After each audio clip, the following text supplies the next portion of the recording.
His dream of being a hero is null and void. He takes no problem in hurting one of my students, and I do not tolerate bullying in my school, much less on the other courses of my school. He tried to kill you in the times before he didn't get any reprimanding.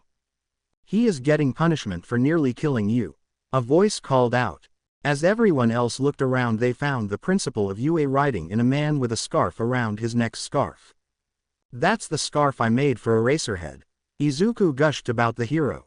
Thanks for the new scarf, by the way, kid. I want to apologize for not being there to rein in Bakugo. Aizawa said, looking at the one-armed Izuku.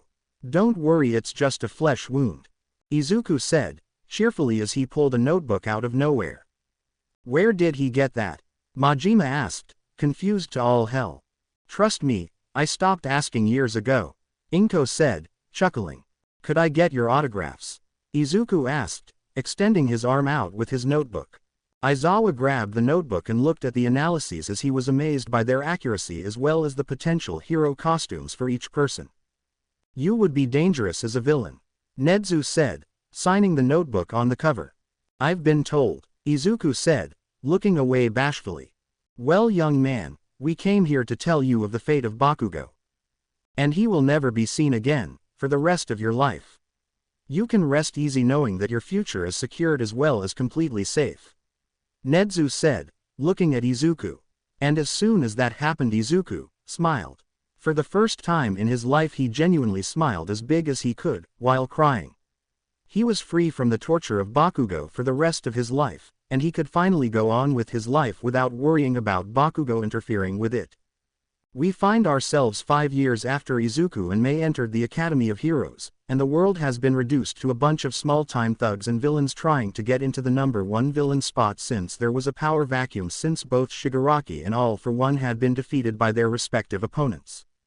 We head over to a house within Musudafu as we find an old woman walking around the house getting things prepared for breakfast. She had worried about her son during the whole war against the heroes and villains, as she had told him that this had been what she worried about. He had told her many times that since he was in the support course of the school that the only things he would be worrying about are potential explosions from gadgets gone wrong. 5 years had passed since then, and Inko Midoriya couldn't be any happier since her son had gone after his new dream of helping the heroes in becoming even more powerful to protect the populace. She heard a door open as she smiled happily as she watched her son walk into the kitchen and grab a cup of green tea. Morning, Izuku, Inko said, smiling at her son. Morning, mother. How did you sleep last night? Izuku said. He had changed over the time he spent at UA Academy.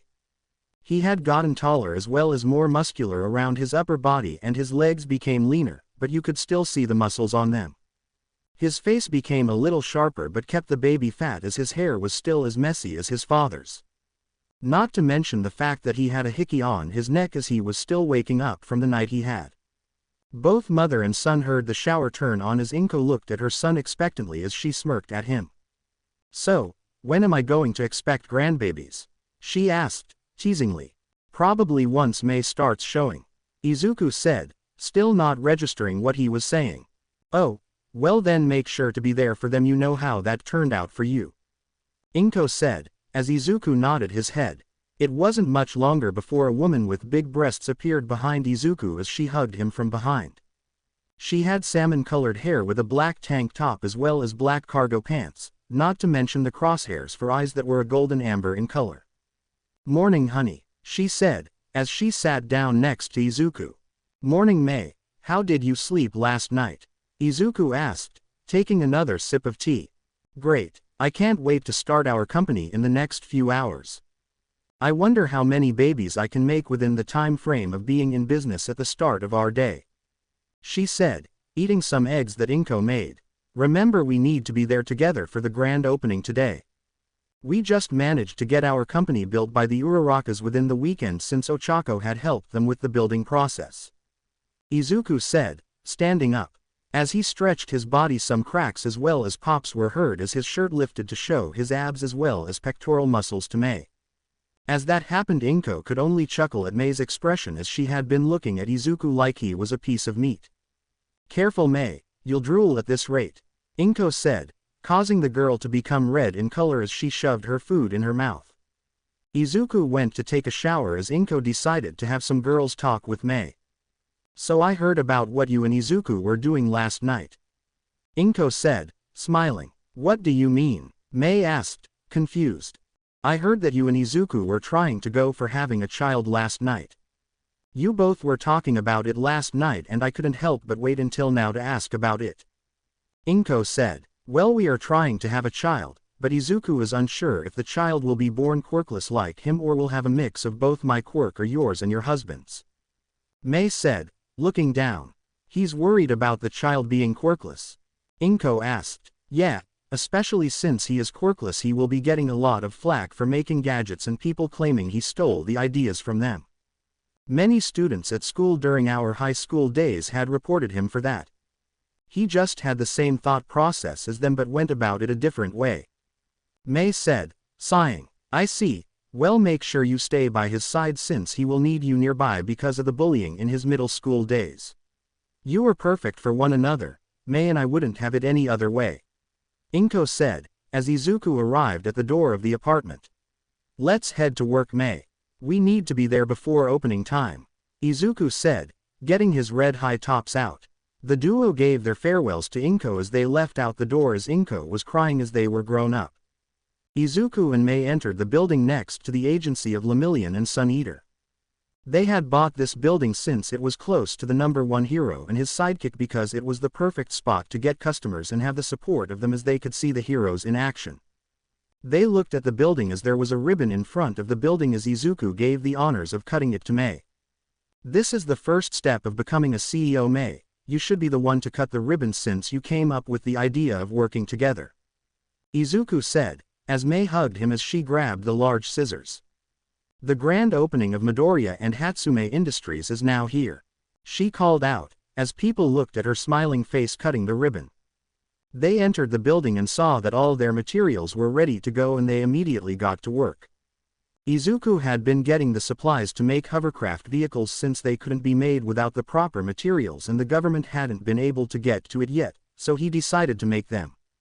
As he was building, a hero entered the place as he saw Izuku working on some equipment and walked over to him. Hey man, my name is Ejiro Kirishima, Pro Hero Red Riot, and I was hoping you could help me in making some equipment to help my quirk out better. He said, as he flexed his muscles. Oh, alright, what is your quirk, Red Riot?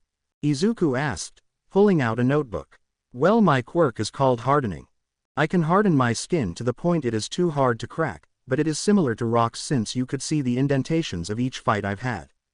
He said, smiling. Hardening, huh? That seems extremely lax in terms of power, so how about adding some power to your punches as well as defense by having some armor as well as some Air Force gloves? Izuku asked. That's so manly, I would like to see where you could get them. He said, smiling happily. Follow me, Mei has created the Air Force gloves already since she had to help Lemillion in school. Izuku said, you know Lemillion? Red Riot asked. Yeah, he came to me and Mei in order to help him adjust his new power to his suit since it kept ripping. Izuku said, leading the red-haired man into a workshop. Mei, we have a customer to use the Air Force gloves. Izuku called out, as Mei came out from under the mainframe of the hovercar that Izuku was making plans of making. Red Riot blushed as he saw her. Damn, I never thought someone like you could catch a girl like her. That's so manly, Red Riot called out. Well, aside who I am engaged to, look at the Air Force gloves that Mei made. Izuku said, pulling out the gloves from Mei's box she pulled out. They went into the backyard to see what kind of power Red Riot had, and they weren't disappointed. He could make the gloves work as he could finally have some range against villains that were too far from him. These will work just fine. Any armor you could make for me on hand? He asked. The gloves would cost about 30,000 yen, but the armor would cost another 40,000 yen. Izuku said, looking at the man. That's chump change. I can handle it, he said, smiling. Alright, Mei will need to take your measurements. Also be careful, she has no concern for personal space. Izuku said, warning the poor man. I take that as a challenge. He called out.